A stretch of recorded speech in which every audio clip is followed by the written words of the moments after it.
Welcome to episode 72 of the G2 on 5G. It's the latest insight scoop on everything 5G. We cover 6 topics in about 15 minutes, and it's brought to you by More Insights and Strategy. I'm Will Townsend, and joining me again this week is fellow analyst Anshel Sag. Let's get started with my first topic, and I want to talk about Deutsche Telekom and Ericsson. Now, the two recently conducted a POC, a proof of concept, and they're claiming the first end-to-end 5G network slicing capability with on-demand quality of service control. I mean, that's a mouthful, but from my perspective, that's a game changer. And what they focused on in these POCs were video intensive applications. Obviously, streaming takes advantage of low latency and throughput. And what's really cool about this is that this was conducted over a 5G standalone commercial network deployment, obviously Ericsson's gear. And this functionality basically adjusts dynamically the quality of service, and to maximize the performance of the application. And like I can think this is going to open up a tremendous opportunity, especially within manufacturing automation, which I think is one of the biggest use cases for private 5G. But would love to get your input, Anshel. Yeah, I mean, this is kind of the thing we've been waiting for. When you look at what's been going on with private 5G networks, standalone, and all of the other things that are going on with 5G network upgrades, this is kind of something that everyone should have seen sooner, I think. Sure. But the reality is, I think some carriers, especially in the US, are taking a little bit longer. And until they have standalone, this kind of capability isn't even a possibility. So I think we need to kind of push some of the carriers to adopt standalone sooner, because otherwise we're not going to have the ability to do this kind of on-demand QoS that's going to be necessary for enterprise applications to make the most of the network, and also have that guaranteed level of service that they expect for their customers. So I think this is great. I'm not surprised to see Deutsche Telekom and Ericsson are kind of leading the way on this. But I hope to see others following suit. Hopefully we see Samsung and Nokia, as well as other big carriers like Vodafone, hopefully in the US, Verizon and AT&T. But right now, it really looks like Deutsche Telekom and Ericsson are kind of leading the charge. I would agree with that. And don't be surprised to see that activity trickle down to T-Mobile. Obviously, Deutsche Telekom is the parent of T-Mobile US. T-Mobile today has the nation's only standalone 5G deployment. That I'm sure will change over time, as you mentioned, with Verizon and AT&T. But yeah, it's pretty exciting. So more to come there. But let's go to your first topic this week. And I know there were some big announcements around Google Pixel, right? Yes. So this week we had the new Google Pixel 6 event. I believe the event was on Tuesday, and I already actually have it in hand. As you can see, this is the Pixel 6 Pro, and I've also got the regular Pixel 6 in this new design that they have.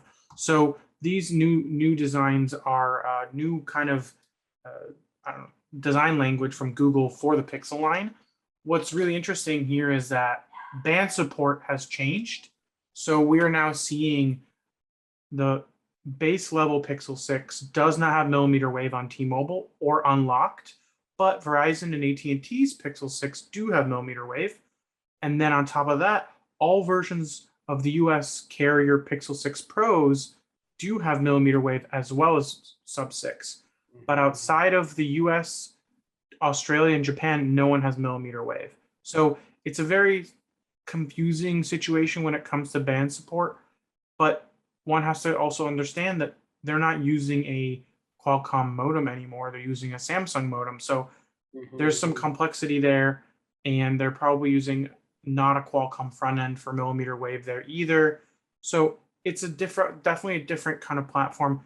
The Pixel 6 is also Google's first own in-house SoC. So things are different there too. But what was interesting is that the operators have different prices for their models. So yeah, the T-Mobile model is the only carrier model that ships at the $599 price point. The Verizon, because it has millimeter wave, ships for $699. and the AT&T version ships for $739, which is a pretty big difference in terms of the price between base level Pixel 6s between the carriers. And then we're also seeing promotion deals, especially from T-Mobile. They have a pretty aggressive promotion deal on the Pro, where they basically give it to you for free if you switch to T-Mobile. And they have some pretty interesting offers. But I think the reason why T-Mobile is being aggressive with this offer is because they want to diversify their user base away from Samsung. So we're seeing them being aggressive on both iPhone and Pixel deals. And I think we're also going to see possibly Verizon and AT&T follow suit if the Pixel really does as well as people expect. Because, in the last 5 years, if you look at total market share, Pixel's been sub 1% globally. So they have a pretty limited distribution of geographies. It's about 10 countries. But if they start to pick up steam, we could see Pixel become a bigger thing for Google, especially with this new design language and all new hardware and new design, and pricing is a little bit better than previous generations. The base model is $599, the Pro is $899, which is like their biggest model. So that's kind of the deal with the Pixel 6. So it's interesting that you mentioned that this represents the first class of Pixel phones that has the Google system on a chip, right? So it sounds like they're sort of mimicking Apple, right? And wanting to embed sort of more of their IP into the phone. I mean, do you think that's going to give them a performance advantage, a margin advantage, or both? I mean, you're the expert in the firm with respect to end devices. I'd love to get your take on that. So I think on performance, things will mostly be a wash compared to whatever leading hardware Qualcomm has today, like let's say a Snapdragon 888 Plus. There are some components of the SoC that Google has custom built. A lot of it is off-the-shelf ARM components, CPU, GPU, those kinds of things are just off-the-shelf ARM cores, but they are building their own tensor cores inside of the SoC, as well as their own security modules. They are claiming that they did this because they wanted to control the AI performance, which is an inference, machine learning inference performance. And that individual core performance is not relevant to them, but entire system performance is. And I'm not really sure that we will see a huge difference between what Qualcomm can deliver on the top end, because their AI performance is quite high. And look at the comparisons that Google made in their Tensor document that they sent us. Most of their comparisons were against Pixel 4 or Pixel 5. Pixel 4 is 2 generations old, and Pixel 5, they didn't actually go with the top end of what Qualcomm was delivering on the AI side, or any SoC for that matter. They were kind of going for the high of the mid end. So we'll see. I have both devices. I'm going to do some benchmarking. Can't talk about actual numbers till later, but I have both devices and I'll be testing out their 5G capabilities as well as their processing. Awesome. Look forward to that feedback as you collect the data. I know you also wrote a Forbes article, right? Or collaborated with Patrick Moorhead, our principal analyst, and that's on Forbes, correct? Yep, I wrote about the Tensor. Together, we partnered on a Tensor SoC article, including coverage of the modem and things like that. Yeah, so we'll provide that link on the video podcast version. But let's move to my second topic this week. I want to talk about ZTE. And they've been ringing the 5G profitability bell. And it gets me thinking, what's fueling their success? Flashback, before the entity listing of Chinese infrastructure companies in general. And I would never really seriously gave ZTE, a consideration, because Huawei was just, investing billions of dollars in R&D, building their capabilities, not only on the service provider side of things, obviously, but also with enterprise. And then, just recently, ZTE announced earnings, and they've nearly bounced back to 2017 levels. They're not on entity lists like Huawei. I think only one of their divisions in Iran is still on the list. That's one organization. They're able to buy semiconductors, so they have access to semiconductors. They replaced their management team. They agreed to certain watchdog provisions to be monitored, and they're really turning the ship around. I'll also mention that they are headquartered in the same city as Huawei in Shenzhen, China, but this is a remarkable comeback. And the other thing that struck me as really interesting, they're far more profitable than even where they were at in 2017. So they've taken operating margin from 6%, which was its healthiest in 2017, and today it's more than 10%. So what a turnaround. So would love to get your insight into what you think's fueling their success as well. I think, ZTE has been quite the roller coaster, especially with the whole Iran deal that they got caught, and then they got caught getting caught. So that was a really interesting situation. I think their board did a good job of, cleaning house and taking care of business. I think it does help that ZTE is not as prominently known of a brand as Huawei. And as a result, I think they managed to escape a lot of the entity listings that Huawei was slapped with. Mm-hmm. Other than that, it's good to see that they're doing well. I remember there was a point where ZTE was on the brink of collapse as a Oh company, yeah. and people were worried that they were going to lay off something like 80 to 100,000 employees. So, I think this is a good thing. There being competition in the market in 5G infrastructure is always a positive. Sure. And hopefully we'll see ZTE continue to grow and introduce new innovations. And, I don't really have anything bad to say. I think it's always a good thing when you see a company bounce back from the brink of collapse. Yeah, I know it's a remarkable comeback story, and honestly, I'll be paying more attention to them since I focus on infrastructure within the firm.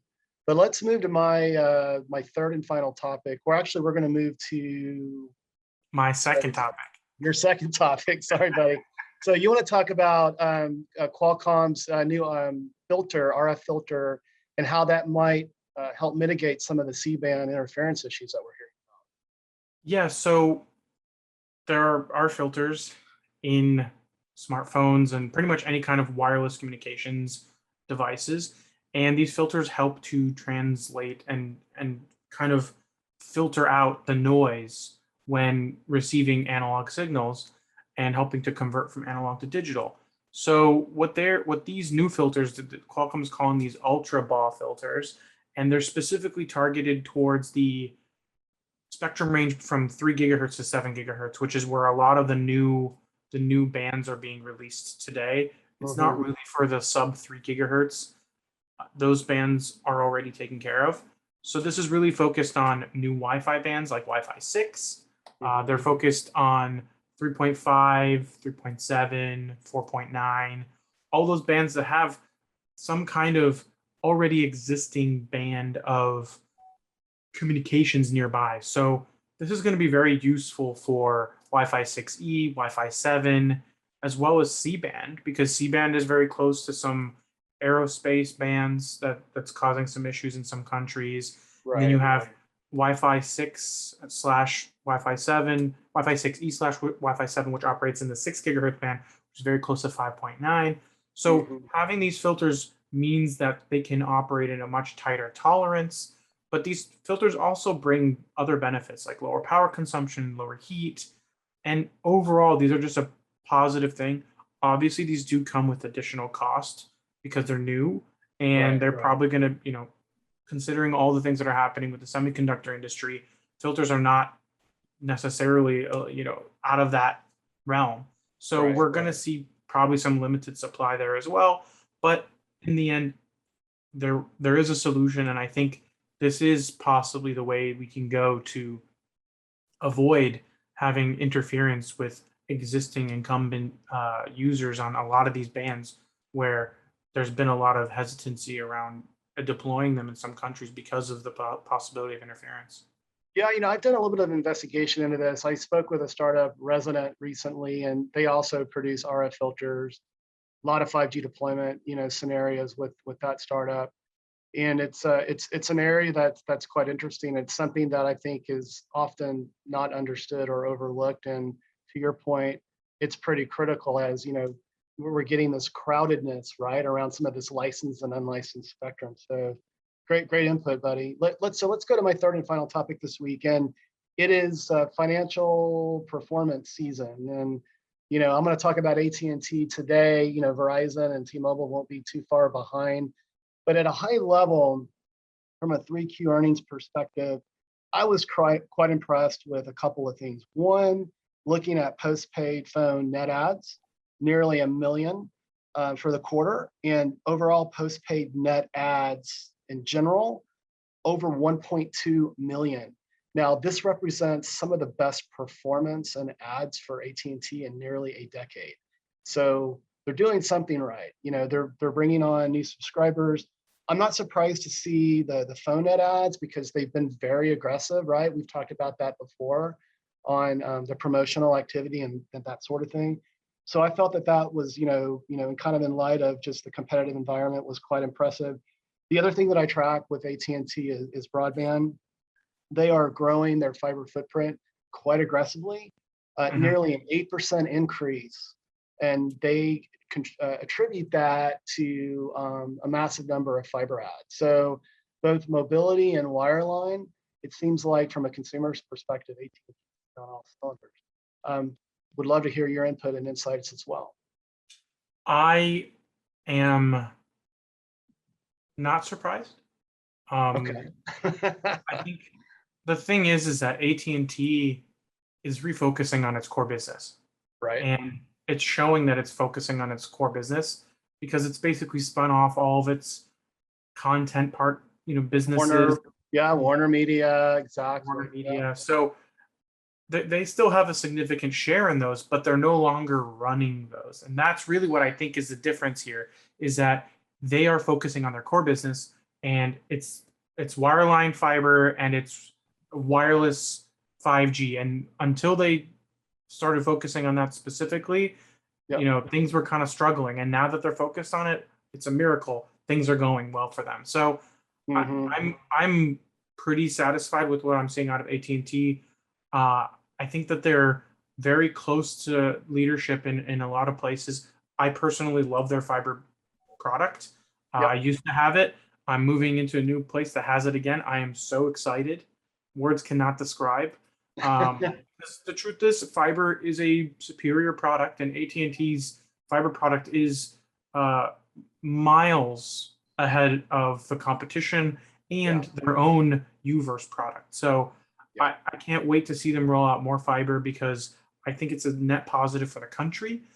It's a net positive for consumers, and it's just a better product overall. And I think we'll see it benefit their 5G wireless business as well, as you said, because they're going to mesh together their broadband network with their infrastructure. Absolutely. They continue to invest very heavily there. That's a key focus for the company. And that's a great insight that you brought, that, spinning off some of these things that were distracting to them, not necessarily in their wheelhouse, has gotten them laser focused on the core business, and things are paying off. So it will be interesting to see what Verizon and T-Mobile report, and we'll probably include that on a future podcast. But let's go to your third and final topic this week, and you want to provide an update on the 3.45 gigahertz 5G auction and where they've rung the bell from a revenue perspective. Yes. So there is a threshold. Basically, every day there's a new round of auctions. And today, the auction closed above the threshold that was necessary to allow for the auction to move forward and complete. Because there's a certain amount of costs that are necessary to clear the spectrum, to pay for incumbents to move off of it. And they've passed that number, which is $14.77 billion, which means that, first of all, the government's going to bring in that much money, but also that bidding has resumed and become more aggressive because there were some concerns in an earlier round that there would be not enough bidders or not enough bids to clear that threshold. So this is a good thing, and we'll see what happens as things wrap up. But there were some hesitancies there, and nobody really knows what's going to be the end result. But I think the most important thing is that we will report when the final results are public, because this is a secret auction. Nobody really knows what's going on until it's over. So we're just guessing at this point, and I don't really want to guess. So we'll see what happens. Hopefully Yeah. we get a result soon. The FCC continues to ring the bell. Well, hey, my friend, another great episode this week. Why don't you take us home? Absolutely. We hope our viewers and listeners found this week's topics interesting. If anyone out there would like to reach out to us provide a specific insight on a specific 5G topic for a future podcast, please reach out to us on social media. Will is at WellTowTech and I'm at Anshel Sog. We hope you have a great weekend and please tune again next week.